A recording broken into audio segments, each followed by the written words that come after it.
اللہ رب العزت نے اس امت کو سرکار دو عالم صلی اللہ علیہ وسلم کی رحمت خاصہ کی وجہ سے کچھ ایسے خاص مقامات اور خاص مواقع عطا فرمائے ہیں جن کے اندر اللہ کی رحمت اور فضل جوش مرتی ہے، اور طلبگاروں کی وہ خود متلاشی ہوتی ہے۔ اجر اور ثواب ان خاص موقعوں پر زیادہ ہو جاتا ہے۔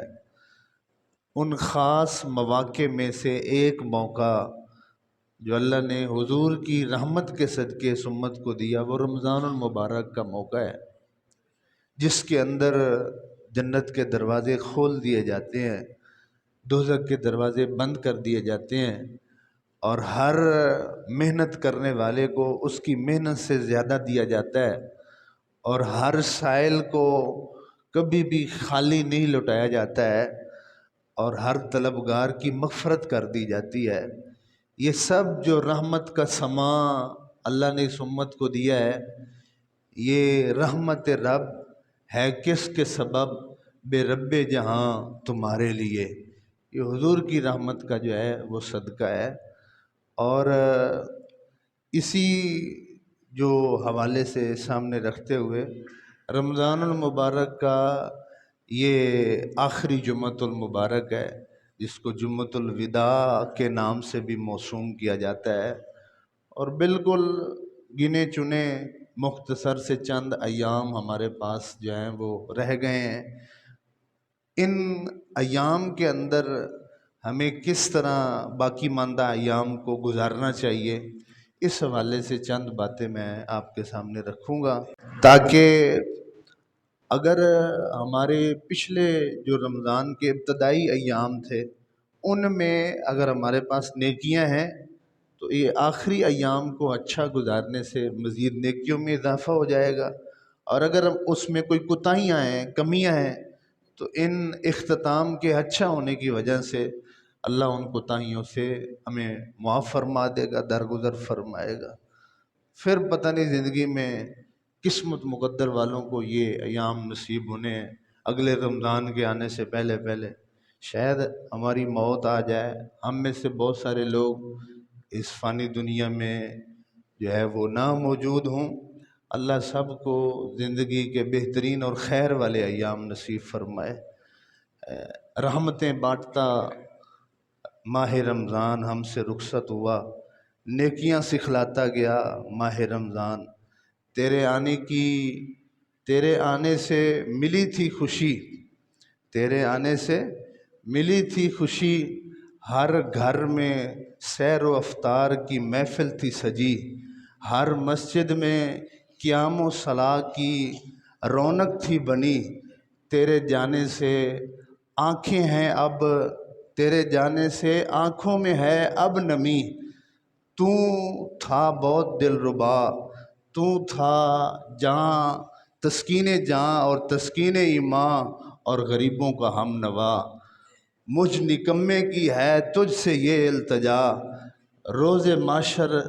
تیری شفاعت کا آسرا۔ ماہ رمضان اللہ اس کی شفاعت سے ہمیں آخرت میں حصہ اور آسرا نصیب فرمائے۔ تو آپ اس حوالے سے کہ آخری ان چند گھڑیوں کو، ایام کو کس طرح اچھے سے اچھا گزارا جا سکے، ہر کام جس کا اختتام اچھا ہو اس کے بارے میں کہا جاتا ہے قرآن حدیث کے اندر کہ اختتام اچھا ہونے کی وجہ سے اللہ اس کا انجام اچھا فرما دیتا ہے، اور جس کام کا اختتام برا ہو بہت خطرے کی بات ہے کہ اس کا انجام بہت برا ہوتا ہے۔ حضور صلی اللہ علیہ وسلم نے فرمایا انما الاعمال بالخواتیم، اعمال کا دار و مدار خاتمے پر ہے، اینڈ پر ہے۔ ایک شخص ساری زندگی نیک عمل کرتا رہتا ہے، بد نصیبی اس کو گھیر لیتی ہے کہ جب اس کی موت کا وقت آتا ہے تب اس کے دن برائیوں کے چل رہے ہوتے ہیں، گناہوں کے چل رہے ہوتے ہیں، اور بد نصیبی نے اس کو اتنا گھیرا ہوتا ہے، اسی وقت جب اس کو موت کا پیغام اور اجل آ کے دبوچتا ہے تو وہ گناہ میں اور حرام میں مصروف ہوتا ہے۔ کتنے لوگ رمضان میں شراب پیتے پیتے اس دنیا سے چلے گئے، اتنی زیادہ پی لی۔ اور کئی خوش نصیب ایسے ہوتے ہیں ساری زندگی نیک عمل کی توفیق ملی ہی نہیں ہے، گناہوں کی لت پت پڑی رہی، لیکن زندگی کا جب آخری اور اختتام آیا، اللہ کی رحمت نے اس کو اس طرح آ کے بلایا کہ توبہ استغفار کی گھڑیاں آ گئیں، اور نیک اعمال اور خیر والے اعمال میں اس کے آخری دن گزرنے لگے، یہاں تک کہ اس کی موت کا پیغام آ گیا۔ تو اعمال کا دار و مدار خاتمے پر ہے۔ رنگ برنگی سیلیاں بھرن گھڑے تے گھڑا بھریا اس دا جانیے جس دا توڑ چڑھے۔ دل کا گھڑا اور برتن میں اور آپ سب نے ایمان سے دین سے بھر لیا ہے، لیکن کمال تب ہے کہ جب بھرا بھرا ہی رہے، خالی نہ ہو جائے، ٹوٹ نہ جائے، پانی ایمان والا گر نہ جائے، اور اسی گھڑے بھرے ہوئے کے ساتھ ہم دنیا سے رخصت ہو جائے، ہمارا خاتمہ ہو جائے۔ تو اچھے خاتمہ جو ہے وہ اچھے انجام کی جو ہے وہ نشانی ہوتا ہے۔ اس لیے شریعت پسند کرتی ہے کہ ہر مسلمان کے کسی بھی عمل کا اختتام وہ اچھا ہونا چاہیے۔ اس لیے میرے حضور صلی اللہ علیہ وسلم اکثر دعا فرمایا کرتے تھے، اللہم اجعل خیر عمری آخرہ، اے اللہ میری زندگی کا جو سب سے خیر اور نیکی والا حصہ ہے وہ میری زندگی کا آخری حصہ بنا دے۔ یہ حضور دعا فرمایا کرتے تھے۔ اور اچھے اختتام کی ترغیب اس انداز میں بھی دلائی گئی کہ فرمایا کہ اگر کہیں گفتگو میں تم بیٹھے ہو، مشہور بات ہے، حدیث پاک میں آتا ہے، کسی مجلس میں محفل میں جب بہت ساری باتیں تم نے کی، اچھی بھی کی بری بھی کی، تو اینڈ آپ اچھے کلمات کے ساتھ کریں، کوئی ذکر کر لیں، کوئی تسبیح پڑھ لیں، کوئی حمد کر لیں۔ حدیث میں ایک خاص کلمہ جس کے اندر حمد اور ذکر ہے، فرمایا کہیں گفتگو مجلس جب برخاست ہوئی تو اس کے بعد جو شخص یہ کلمہ پڑھ لیتا ہے، سبحانک اللہم و بحمدک اشہد ان لا الہ الا انت استغفرک و اتوب الیک، ایک دفعہ پڑھنے سے اس مجلس گفتگو جو بھلے کئی گھنٹوں تک ہوتی رہی، اینڈ اختتام اللہ کی اس تسبیح اور کلمہ حمد پر ہوا ہے۔ حضور نے فرمایا اس کی برکت سے پہلے سارے جو کلمات لسانی اور زبان سے باتیں نکلے تھیں ان میں کوئی کمی کوتاہی اس کی برکت سے اللہ معاف فرما دیتا ہے۔ اختتام اچھی بات پر ہونا چاہیے، اچھے عمل پر ہونا چاہیے، یہ شریعت کی طرف سے ایک مسلمان کو ترغیب ہے۔ اسی سلسلہ میں فرمایا جب کوئی شخص سکرات الموت میں ہوتا ہے، اس کی موت کا وقت ہوتا ہے، جان نکل رہی ہوتی ہے، حکم ہے اس کے پاس بیٹھ کر اس کو کلمے کی تلقین کرو، اس کے پاس بیٹھ کر کلمہ پڑھا جائے، اس کو نہ کہا جائے کہ تو کلمہ پڑھ، اس کو نہ کہا جائے کہ تو کلمہ پڑھ، آپ اس کے پاس بیٹھ کر بلند آواز میں کلمہ پڑھیں، اس کے کانوں کے رستے سے اس کو جب یہ کلمہ پہنچے گا تو اس کی زبان پر جاری ہونے کا امکان اور توقع ہے۔ اس لیے شریعت حکم دیتی ہے وقت آخر میں یہ کلمہ کسی طرح اس کے زبان پر جاری ہونا چاہیے۔ لیکن اگر ایسی سچویشن ہو کہ آپ کا اس کے پاس کلمے کی تلقین کے وقت اس کو غصہ آنے لگے یا اس کی زبان سے نازیبا نامناسب الفاظ نکلنے لگیں تو پھر شریعت کا حکم ہے کہ آپ اس کے پاس کلمہ مت پڑھیں، اس کے پاس کلمے کی تلقین مت کریں، بھلے اس کی زبان سر کلمے کے خلاف کوئی ایسا کلمہ نہ نکل آئے جو اس کا اختتامی کلمہ بن جائے اور اس کے برے انجام کا سبب بن جائے۔ لیکن اگر خوش نصیب انسان ہو، اس کے پاس کلمہ طیبہ کا تلقین اور ذکر ہو اور اس کی زبان پر وقت موت یہ کلمہ جاری ہو جائے، سیدنا معاذ بن جبل رضی اللہ تعالیٰ عنہ ارشاد فرماتے ہیں، کریم نبی صلی اللہ علیہ وسلم نے فرمایا، من کانا آخر کلام لا الہ الا اللہ فدخل الجنہ، جس شخص کی زندگی کا آخری کلمہ لا الہ الا اللہ اس کی زبان پہ جاری ہوا، اللہ اس کو جنت میں داخل فرما دیتا ہے۔ یہ بھی ہمیں عمل ترغیب دے رہا ہے کہ انسان اور مسلمان کی زندگی میں اختتام اچھا ہونا یہ کتنی اہمیت رکھتا ہے۔ اس سارے خلاصے کے پیش نظر ایک رمضان جو 30 ایام لے کر میری اور آپ کی زندگی میں آیا تھا، اس کے 2 عشرے گزرے، پھر تیسرے عشرے کے جو ایام ہیں وہ گزرے، اب آخری چند ایام جن کو اختتامی ایام کہہ سکتے ہیں، آپ یوں کہہ لیں کہ ہمارے پاس اب رمضان المبارک کا اختتام ہے۔ تو میری آپ سے گزارش ہے کہ اس اختتام کو اچھا گزاریں تاکہ آپ کے اچھے انجام کی علامت بن جائے، نوید بن جائے۔ اور اگر آپ اس کو بد نصیبی کے ساتھ، محرومی کے ساتھ اچھا نہیں گزارتے ہیں تو پھر یہ ہمارے بد انجام کا جو ہے وہ علامت بن سکتا ہے۔ ہمارے گزشتہ ایام جو پہلے 2 عشروں میں تھے ان میں ہم جو عبادت کرتے تھے، اب ان ایام میں آ کے ہم عبادت زیادہ کر دیں۔ کوئی شخص آپ میں سے تہجد کے 2 نفل پڑھتا تھا وہ 4 کر دے، وہ 4 پڑھتا تھا وہ 8 کر دے، وہ 8 پڑھتا تھا وہ 12 کر دے، کوئی 8 تراویح پڑھتا ہے وہ 12 کر دے، وہ ساری تراویحیں پڑھنا شروع کر دے۔ تراویح کے علاوہ وہ اور نفلی قیام کی جو ہے وہ عادت اپنا لے، زیادہ سے زیادہ ان دنوں میں 5 وقت نماز کے ساتھ ایک قضا نماز کی روٹین بنا لے کہ میں نے ہر نماز کے ساتھ اس کے فرض قضا کرنے، 2 فرض فجر کے، 2 فرض 4 فرض ظہر کے، اور ان کے ساتھ میں نے جو ہے وہ اس کو قضا کرتے جانا ہے۔ اس طرح کی روٹین بنائے۔ پہلے وہ آدھا پارہ پڑھتا تھا یا 2 رکوع پڑھتا تھا، اب قرآن کی تلاوت جو ہے وہ ڈبل کر دے، زیادہ کر دے، اختتام ہے، انجام ہے، زیادہ اچھا ہو۔ صدقہ خیرات کم کرتا تھا، اب ان ایام میں اور زیادہ کر دے، پہلے سے نیکیوں میں، نمازوں میں، عبادتوں میں، صدقہ خیرات میں، اعمال صالحہ میں اضافہ کر دے۔ لیکن یہ اختتام اچھا ہو، اور یہ صرف میں فلسفہ نہیں پیش کر رہا ہوں، خالق دو جہاں کے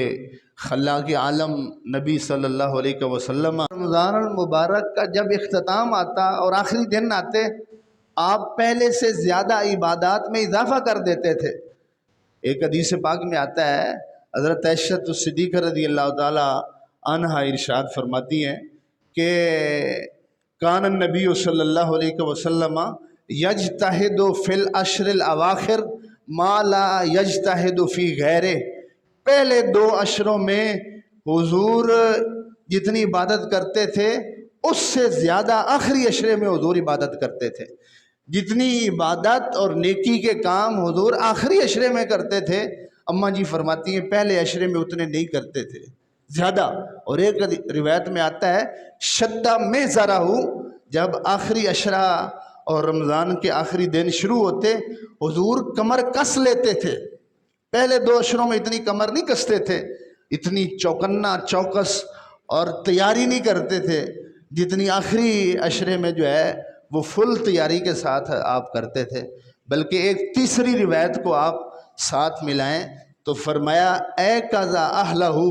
اس آخری عشرے میں حضور نہ صرف خود قیام کرتے تھے اور اپنے قیام اور عبادات میں اضافہ کرتے تھے، بلکہ اپنے گھر والوں کو بھی آخر عشرے میں زیادہ جگاتے تھے اور زیادہ اٹھاتے تھے۔ اٹھو بھئی تہجد کا ٹائم ہو گیا، اٹھو بھئی نفل کا ٹائم ہو گیا، اٹھو بھئی تلاوت کرو، اٹھو بھئی نفل پڑھو، اٹھو بھئی، گھر والوں کو بھی زیادہ جگاتے تھے۔ میرے کریم نبی جن کے دامن شفاعت سے کائنات ساری کو جنت نصیب ہوگی، وہ اتنا زیادہ ان ایام کے اندر اپنے آپ کو عبادات اور اعمال صالحہ میں اضافے کے لیے چوکس اور تیار کر لیتے تھے۔ ترغیب ہوتی تھی میرے اور آپ جیسے جس کو نیکیوں کی محتاجی ہے، اعمال خیر کی ضرورت ہے، اجر و ثواب کا محتاج ہے شخص، کہ وہ زیادہ اس میں نیک عمل کرے اور زیادہ کرے۔ لیکن بدقسمتی سے ہمارے ہاں روٹین اس کے برعکس ہے۔ جو کچھ میں نے بیان کیا الا ماشاءاللہ ہمارے ہاں روٹین اس کے برعکس ہوتی ہے۔ ہم پہلے 2 عشروں میں بڑے بھرپور طریقے سے رمضان المبارک کو ویلکم کہتے ہیں اور قیام الصلاۃ میں حاضری دیتے ہیں، اور اینڈ پر آ کے ہم جو ہے وہ سست اور غفلت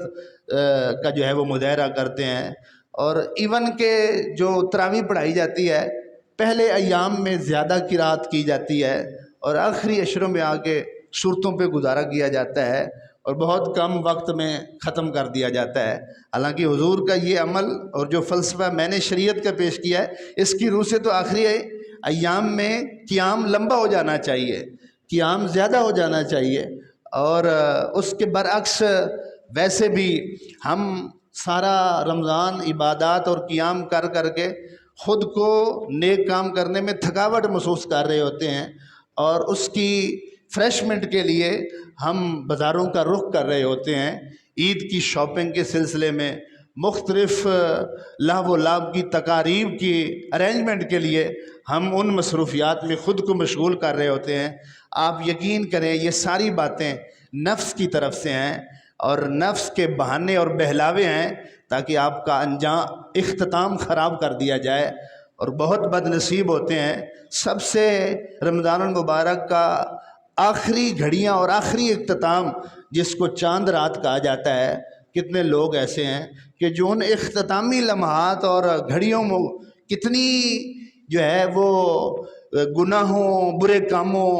اور اللہ رسول کی نافرمانیوں میں گزارتے ہیں، جس سے ان کی ساری رمضان المبارک کے کیے گئے نیک اعمال ضائع ہونے اور اس سرمایہ کے لٹ جانے کا قوی اندیشہ ہوتا ہے۔ میری آپ سے گزارش ہے کہ اس شریعت کی ترغیب اور فلسفے کو سامنے رکھتے ہوئے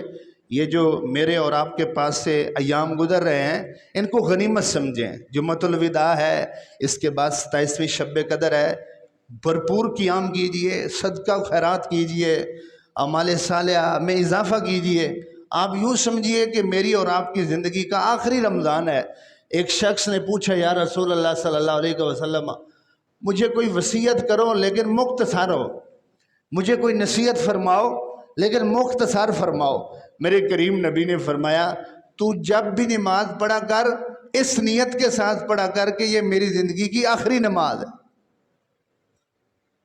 میں صدقے جاؤں حضور کے میٹھے بولوں پر، جوامع الکلم جو حضور کے خطابات ہیں، ایک ایک لفظ میں ساری زندگی کا سرمایہ حضور رکھ کے دے دیتے۔ آپ ان رمضان کے آخری دنوں کو آپ یوں سمجھیں کہ آپ کی زندگی کے آخری دن میں جس شخص کا جمعہ اللہ کی فرما برداری میں گزرتا ہے، اس کی برکت سے اللہ پورا ہفتہ اس کو اپنی فرما برداری نصیب فرماتا ہے، اور جس شخص کا رمضان اللہ کی فرما برداری میں گزرتا ہے اس کی برکت سے فرمایا اللہ سارا سال اس کو اپنی فرما برداری کی توفیق عطا فرماتا ہے۔